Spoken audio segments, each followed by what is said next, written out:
Back again with Real Chat. And our apologies for that technical glitch. We were having quite an interesting discussion with Sir Clive Lloyd concerning Jason Holder and all the eyebrows being raised as to whether or not he should still be in charge of the pitch. Just before we had the issue, the problems with the Wi-Fi, right? Sir Clive, we were talking to you about what you saw in Jason Holder at age 23. What did you see? Well, yes, when they had the opening of the cricket academy, he asked the coach, the then bowling coach, if he could speak to me, and we spoke for about 2 hours. And you can see the guys are articulate. He understood, all the things that we were discussing. And I said, well, this is the sort of young man that we need to lead our guys. But then again, you see, he lost a lot of players. There was never a settled sign. And if you notice now, and he needed somebody there, some experienced players around him. Australia now, they have War, Pontin, Langer. They're the guys who are now helping the captain and the team. England has now, they have just had employed the services of Jack Callis. From South Africa. Then they have and they have Trescotty. It They re- have Graham Thorpe. All these guys, every team seems to have senior players. New Zealand, the same thing. Pakistan, the same thing. It raises the They question. have- It raises the question of mentorship. Yes, I think that's what we need, because the point is that these guys need some guidance.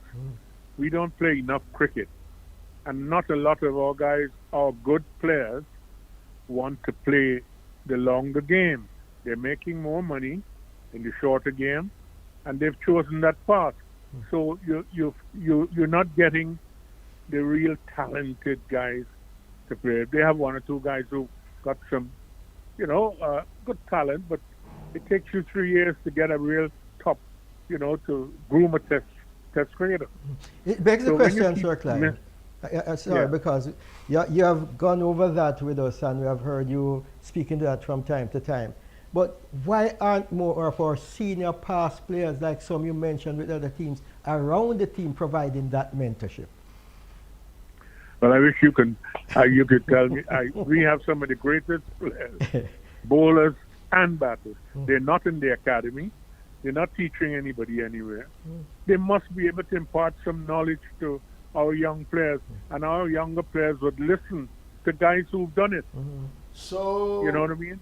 So the $1 million question: is it perhaps a weakness on the part of the board, or is it attitudinal? Perhaps the legends, because I hear that Well, talk.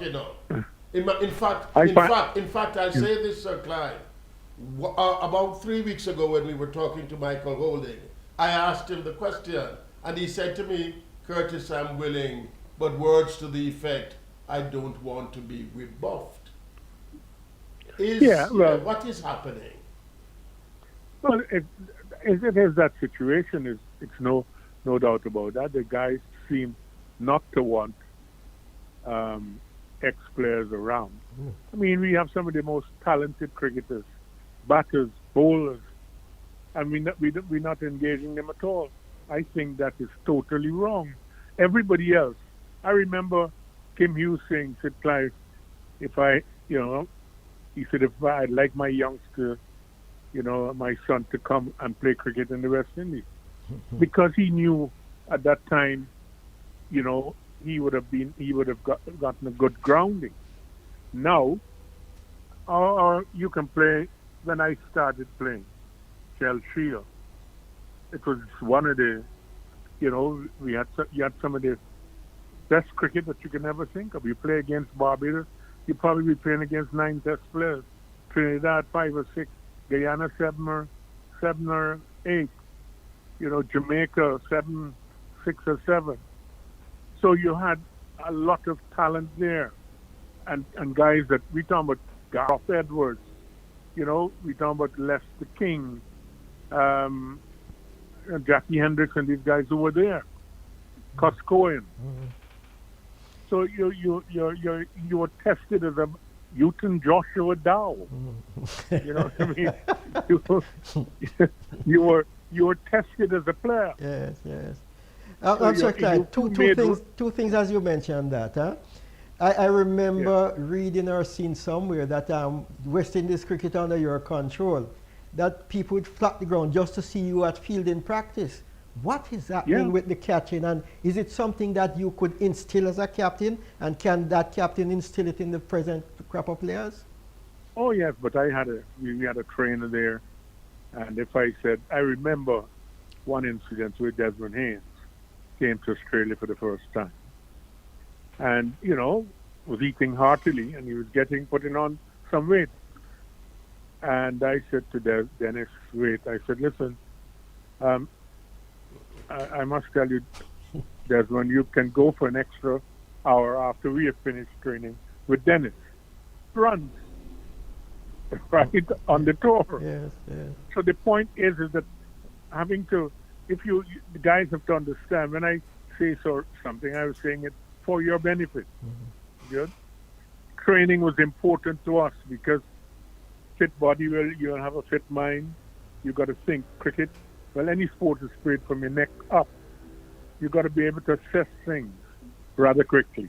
Did you, Sir Clive, did you capture insularity in the sense that I can remember sitting at Sabaida Park in the northern stand?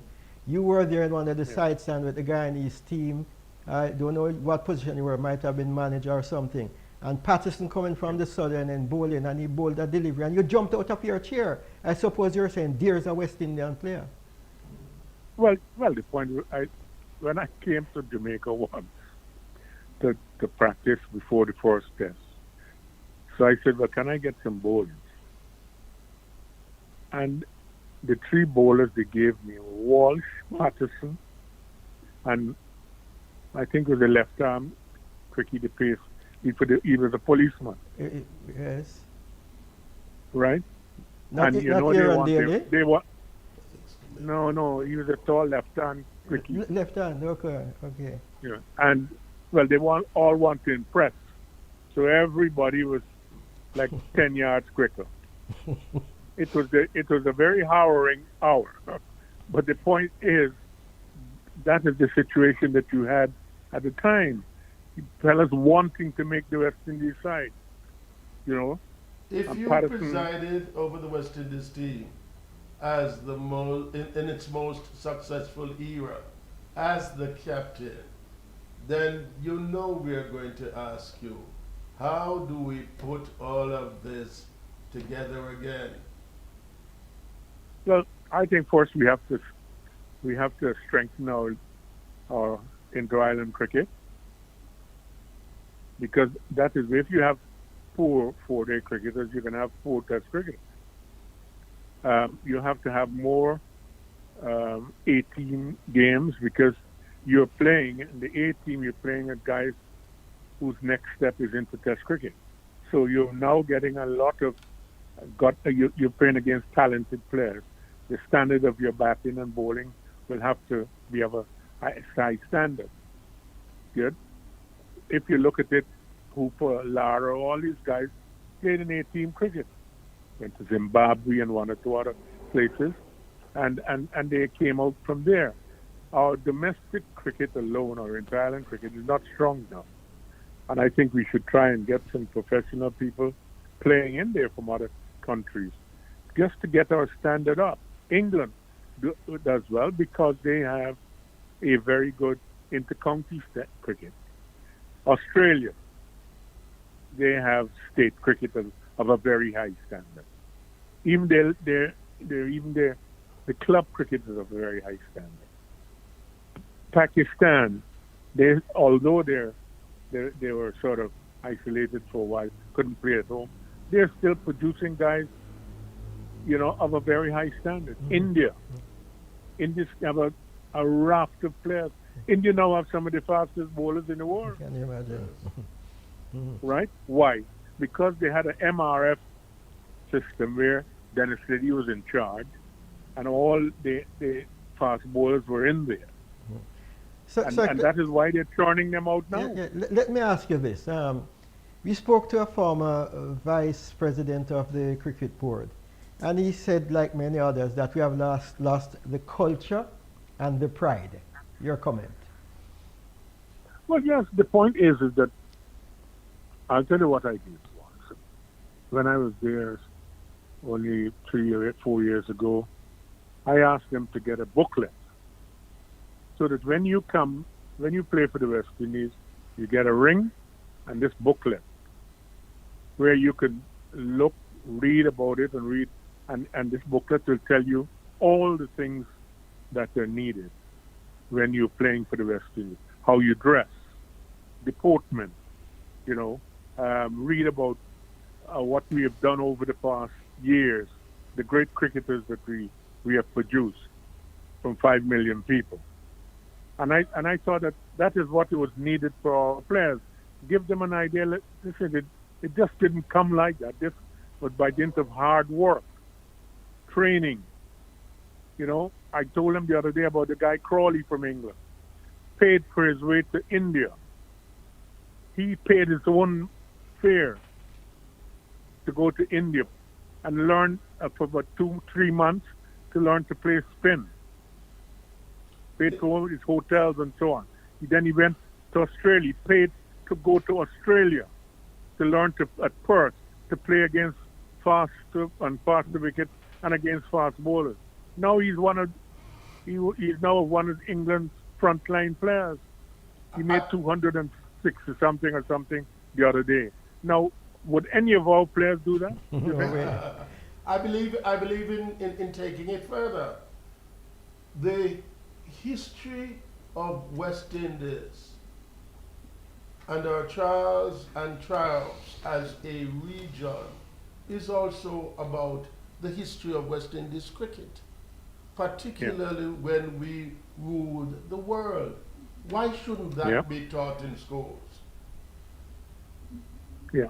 Well, don't forget, if you go to Manchester United and you're recruited there, the first place they take you is in the trophy room.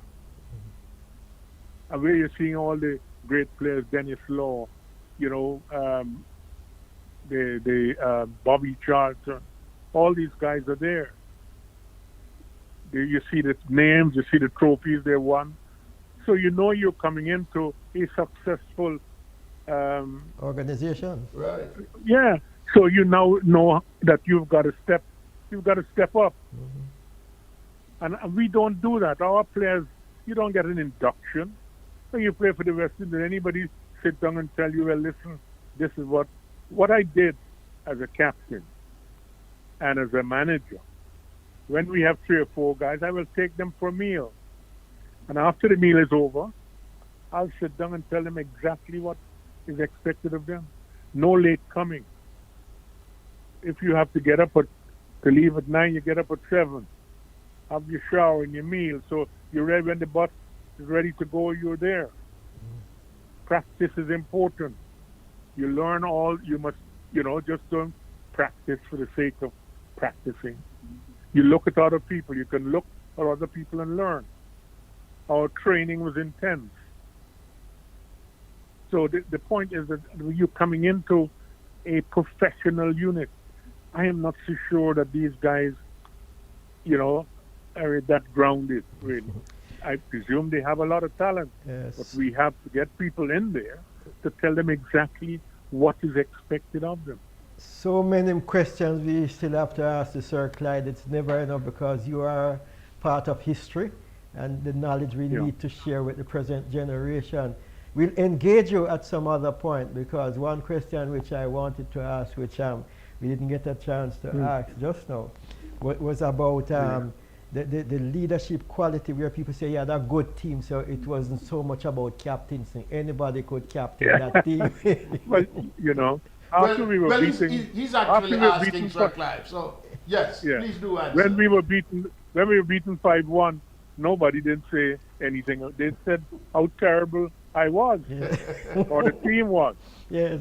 and it's the same team.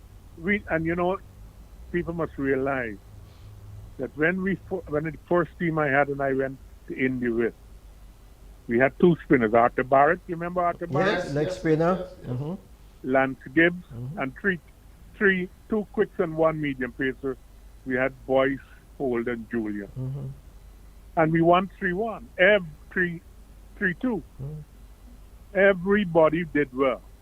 And the point is, all the players that started with me never played a test match. I want people to remember that. Mm-hmm. Good? So Frank Worrell had all those guys who had played 2 or 3 test series. Mm-hmm. So he had a professional unit. Right. All my guys started test cricket with me.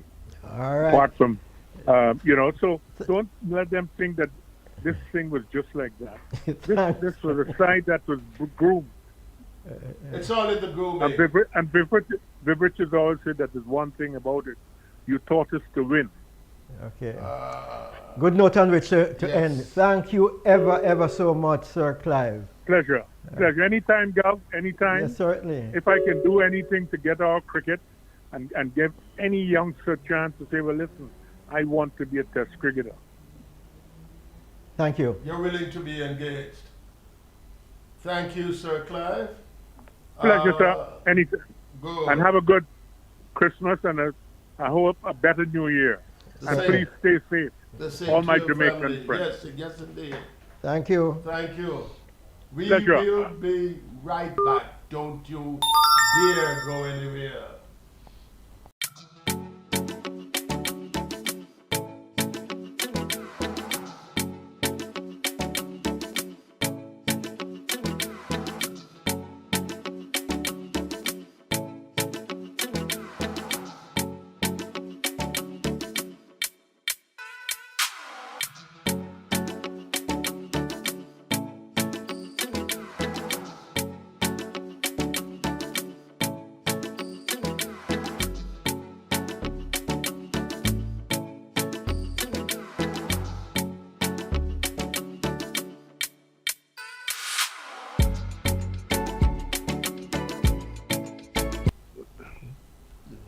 Okay, welcome back to Real Chat. Curtis Myrie, Stratton Palmer.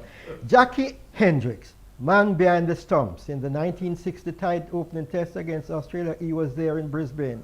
And former captain of Jamaica he was. Calm demeanor, but one who would remove your bails in a flash. Welcome, Jackie Hendricks. How are you? Thank you, Stratton. I'm not too bad, thank you. We were just talking to Clive Lloyd about the issue of Jason Holder as captain, since questions are being asked as to whether he should remain at the helm. It's cricket, it's captaincy, it's grooming, it's support structure. And Clive Lloyd mentioned your name in terms of the players who really wanted to win, right? Yeah, great. What is it that you're seeing now that is really the hurdle? Why are we not getting it together? And what should we do with Jason Holder? Should he remain? Well, quite frankly, I have always thought that Jason has been quite a good model for the team. I thought they put him in a little too early, but I think that he has shown himself to be someone that can bring the men together. But I don't suppose we can blame Holder too much for the failures of his of the batsmen. The other thing I was always wondering was what is the point behind winning the toss so many times and sending the opposition in? Is it a It was sign of always, cowardice to you, or? well, it points to the fact that there's no confidence in the batting. This is it. Because I've always remembered the old saying from someone many years ago. Think once. If you win the toss, you think once, you think twice, and then you bat. Yeah. Because it's a double-edged sword, Jackie, as we know it. Because if you don't bat first, you have to bat last. Well, exactly, and I would imagine that the pitch at the fourth innings is certainly not as good as the first innings, Mm-hmm. So I was wondering about it. I'm not too sure that there is any logical reason for it, but I don't think it shows the confidence that we should have in our batsmen. So, But that's a point. And the other thing I find that I don't know whether our players are getting confused by the different types of cricket that they have to play, whether it's a 20 over or a 50 over or a test match. I mean, it's a completely different sort of outlook that one has to put together. You can't go into a test match with a 20 over or a 50 over mentality. but You have to read the game. You have to know exactly what is on the read the game. You have to read the game, and what is my duty at this stage of the game. I have every confidence in the coach. I have a lot of confidence in Phil Simmons, and my only feeling is that sometimes we have not allowed our players to get enough practice. And when I say practice, I don't mean 15 minutes in the nets. I mean a good long spell in the nets with the coach helping to instruct. But Because is it? I must ask you, Jackie. Is it being confused about the various types of the game, or being unwilling to play test match cricket? Because listening to Clive, it would appear as if our young players are actually shunning this type of the game, especially when you can get a lot more money playing the shorter formats. Well, this is a very good point. I mean, players. I don't think that playing test match for the West Indies probably they get as much money as they do getting a 20 over reward. I'm not quite sure what the salaries are these days, but that's a big point. It is a salary which would make you happier today, Jackie. Eh? It's a salary which would make you happier today. Yes, well, there you are. I mean, we have blamed our cricketers in the past for leaving and going to play different types of cricket during the 70s and the 80s. We have been very, very harsh with them. The Packer series, the Rebels, what they call the Rebel Tours of South Africa. Right. And I think it was the beginning, if you want to use it that way, the beginning of this search for finance. And you can't blame the players. I don't think. My only thing is that they should not give up West Indies cricket for a limited over series. And I think there should be the ICC should come up with some form of arrangement whereby the IPLs and that sort of thing don't coincide with overseas tours or with tours, test match tours. Yes. Let me ask you this, Sir Jack. You from afar, have you detected any weakness in Jason Holder as a captain? I have no problem with Jason. As I said before, he was one of the people that I thought who over a little after he got his feet on the ground, he helped to pull the team together. And I don't think we can blame Jason for the performance or the lack of performance of some of his players. Well, what annoys me as well is that they have redone the new selection process. In fact, that they now have two selectors, as I understand it. There's two selectors and the coach. When I was involved, we had three selectors and the captain. I can't see the reason for the change. Well, is it about taking away some of the power of the captain? And exactly. In that case, he's only charged up when he goes on the field. Does that have anything to say about the team that he wants around him? Absolutely. I know that in Australia in the past, I don't know what happens now, but they never had the captain in their consideration. But I think that we have always done so, and I don't think this changing how we have always selected our teams with three selectors, a chairman, the captain, and of course now we have a coach. Obviously, the coach should take part. But I think it's ridiculous to have two selectors and the coach. I don't know the reason for the change. I can't see the reason for the change because what we had before worked very, very well.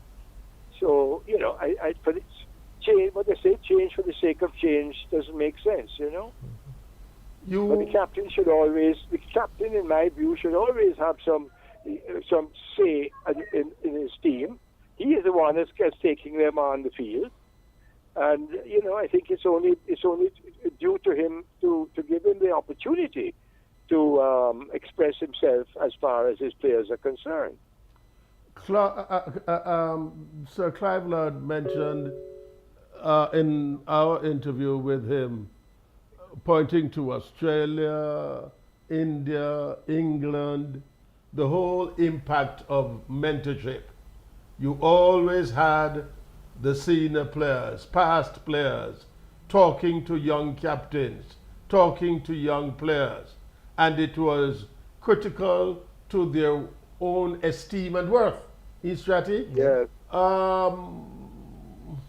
Where are Well, we had a situation sometime early on this year where Mr. Easton McMorris and myself and Jeffrey Dujon addressed the Jamaican squad, and they seem to have found it very, very worthwhile because they requested that we come back again and talk with them. I certainly welcomed it because what little experience I may have had, I could try to pass it on and to the youngsters. I think it could be certainly very beneficial. But what happened? Why you are not back yet? Well, there was the COVID thing came in and all sorts of things happened. So there was a bit of a hiccup in that respect. But Mr. McMorris and Jeffrey and myself are very willing. Any time that the coaches feel that we can be of any help, we are very, very keen to talk to them and exchange ideas. Not that we are going to tell them what to do, but to exchange ideas. Since we are not changing just for changing's sake, what does Jason Holden need as support structure? Well, Jason, you're talking about Jason Holden? Yes, yes. Well, Jason needs a bunch of players under him that are not going to be unable to concentrate on the type of cricket that they're playing. That's one of the things. We've got to realize that a 5-day test match is a completely different type of cricket than a 50 over. I've seen batsmen go out in a test match and get caught second ball or something at mid-off or long off or somewhere like that, I just think that the Holder is not to be totally blamed. I think that he is got men under him that some of them need a little reminder that they're not doing as well as they should. And maybe, I don't know, I don't know of this if I'm correct in this, but I believe that Nkrumah Bonner was taken on 2 tours as a reserve or something. Yes. And with all the failures, he was never given an opportunity. I think he played in the last test in England and did No, reasonable but- well, yeah. But you're correct. All right. No, I but do you- hope, Sir Jackie, though, that that initiative which was started with yourself, Easton McMorris and Jeffrey going to Totty Player will continue, and that they will get in touch with you as often as we have when the need is there. One last thing before we go, right, and I support that. One last thing before we go. Listening attentively, I heard you say words to the effect that the ICC needs to be making new considerations, needs to be having new considerations. I believe that if we had a system that rewards players wherever they are by the virtue of their test performance, not just by saying that this man is the top bowler or batsman or so on for the year, some reward system so that people felt, listen, if I really play test cricket, this increases my marketability around the world. Then perhaps we could be luring more players, younger players, to take up this type of format. What are your thoughts there? Well, I quite agree that we need to get more young cricketers interested and more training for them. Years back, we used to have a very, very good young program when the cement company was and subsequently there was another firm that took it up, Kingston Wolves, I think, and youngsters of 10, 11, 12 years old were playing cricket on a regular competitive basis, and this is something that I think has helped our cricket no end. We also had varying age group cricket, and we had a very strong senior cup, very strong. We used to play 8, 9, 10 matches a year, a season, and I noticed that recently, not only has the competition been open to all parishes and everything, which has not helped the standard. I still feel that the top 8 teams in the country should take part in our other words, Sir Senior Cup. Jackie, the best should be playing against the best. Well, of course. All right. I mean, we're going to have to leave it there, Sir Jack. We're over time already, but thank you as usual for joining us. Not at all. Very happy. Merry Christmas to you. Same to Merry you. Christmas to you too. And all your listeners. Good, Okay. thank you. Bye-bye. A special Bye-bye. Christmas Eve edition of Real Chat. Don't go Right. anywhere. We'll be right Okay. back. Good.